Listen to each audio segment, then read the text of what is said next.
تركيا الحديث لا يمكن أن يكتب من دون المؤسسة العسكرية. الجيش كان حاضرا وبقوة في الحياة السياسية.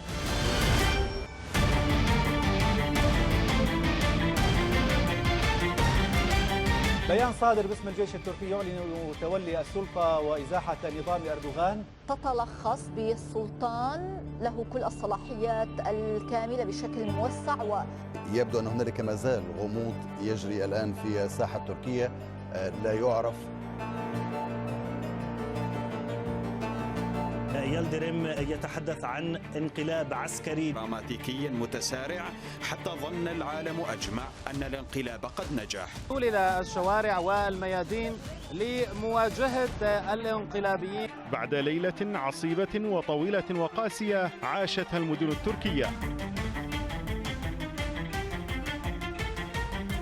تتواصل حملة الاعتقالات والإخالات في تركيا على خلفية محاولة الانقلاب. وكالة أنباء الأناضول أنه جرى توقيف العميد جنكيز قرجابي قائد القاعدة الجوية الخامسة في مدينة. سيعزز موقف ومكانة أردوغان كثيرا. موقف أردوغان كان قد أخذ يضعف في الآونة الأخيرة في الأشهر الأخيرة بأسباب عديدة، بينها الركود الاقتصادي وعزلة تركيا وما إلى ذلك والاضطراب الأمني داخل البلاد.